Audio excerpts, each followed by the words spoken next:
Hello there and welcome back to some more of the Hot Lap Classic Remastered, and today, well, we're celebrating the 1 year anniversary of the Hot Lap Classic Remastered. Can you believe it's been a year, 361 cars later, here we are. And what more of a fitting way can we celebrate a year anniversary with, well, essentially the first car to go round. This is the 1993 Honda Civic Ferio SiR. This is an EG model, and you might remember the first car to ever take on the new version of the Hot Lap Classic was, well, the hatchback version of this car. So be interesting to see how this does. I wouldn't be surprised if this goes a little bit quicker, because naturally over time you do get better at the course, so this might end up being a little bit quicker, but we will see. Interesting thing on that Civic EG, the first car we covered, is that it's still more or less mid-pack. Actually, it's slightly better than average, given the cars that have gone round. So, yeah, like I say, it'd be interesting to see how this gets along. Unfortunately, this doesn't come with the mighty Jax livery. This just makes do with an Advan livery, which is still cool, but it's not quite Jax. Anyways, front engine, front wheel drive, 298 horsepower, 971 kilos. One of the fixes of GT2 Plus is to add the turbo kits from the hatchback versions to the sedans. For whatever reason they were missing, as well as the incorrect weight. So there you go. Anyways, this car is going to have 6 laps of the Motorsports Land track in order to set the best time it possibly can. Our current leader is the Mitsubishi FTO LM Edition, set the time of 27.131. The Civic Ferio SiR, unlikely to beat that, but again, we have that EG Civic to think about. That's the time of a 30.779. Like I say, it is more or less a mid-pack. Our mid-pack car at the moment is actually the Citroen Zara, which set the time of a 30.853. So, and also just below that is a 97 Civic Type R, but that one was running natural aspiration. Fortunately, we don't have to run natural aspiration with these Ferios like we would have done in the base game, because natural aspiration on these cars is a problem. Whereas the turbo, you get sort of power delivery throughout the rev range. With the NA cars, it's very peaky, so not quite as good. 31.076 on its first flying lap. Like I say, I hope this does well. The Ferios as well, interesting to mention the EK Civic Ferio that we had go round. That's at a time of like a 30.352, a phenomenally quick car. So the 4-door Civics are certainly nothing to sleep on.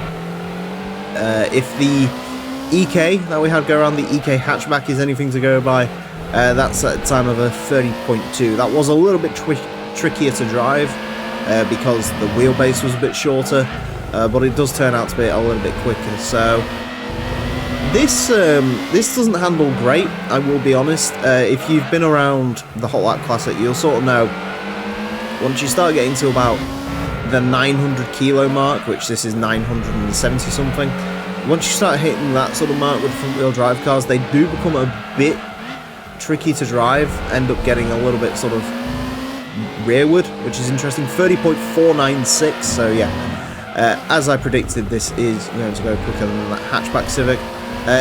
Don't worry too much, there is always the option of maybe recovering those down the line, but I think that's going to be long after this series has ended, because I've already got, you know, I've got 600 plus cars to cover with the GT2 Plus mod, and once A-Spec's said and done, that's probably going to add.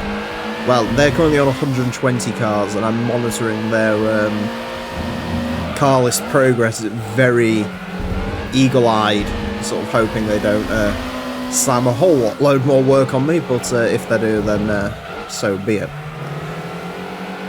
I don't know if we're going to go any quicker on this lap. There's definitely 0.2 in this, which, you know, this being the year anniversary, I guess I have to get that little chestnut in there. There's always 0.2 in everything. Apart from that 360 last time, and that Megane as well. I think that was pretty much min-maxing that, but yeah, there you go. 30.496 for the EG Civic Ferio. Good car, good time. Yeah, handling a little bit weird, but once you're used to it, it is a very quick car. Again, your power delivery, pretty spot on.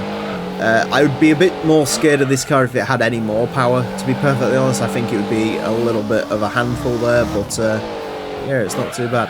Also, D-badged EG Civic is quite terrifying to look at. It's a bit faceless. Yeah, very strange. But yeah, definitely 0.2 in there, I would say. The sector times aren't quite as reliable as you think they are, but well, I say definitely 0.2, maybe like 0.1.5, 0.1, somewhere around there. That has gone basically where I'd sort of expect it to be fair. So yeah, there you go. Anyways, a 30.496 will place this into 146th place. Goes between the Vauxhall Vectra GSI and the Mercedes-Benz E55 AMG. It is quicker than a NA Mitsubishi GTO, Silvia Spec R, Lancia Stratos. It is slower than the Vectra Integra Type R from Mugen, FTO GPX. So it's not quite at the top tier of front-wheel drive cars, but it's not far off. Slightly slower than a Prelude and an Accord from 96. But as previously mentioned, the 96 Civic Ferio is like clear up there. This is about 0.1 and a bit slower than that. So yeah, but a good time from this car, and a good way to celebrate the year anniversary. So thank you all very much for supporting the show for the year. Like I say, still plenty more to come. I don't even think we're halfway yet in terms of once you factor in A-Spec and all that. So yeah, still a lot more hot lapping to come, but I can't believe I've managed to hit a year. We've done way more episodes than we did in the original series, and that's all thanks to you guys supporting the show. So yeah, thank you all very, very much, whether you've watched one episode and this is your first one, or you've watched all 362 episodes now. Yeah, thank you all so much. Until next time, well, I'll be driving something different. Farewell.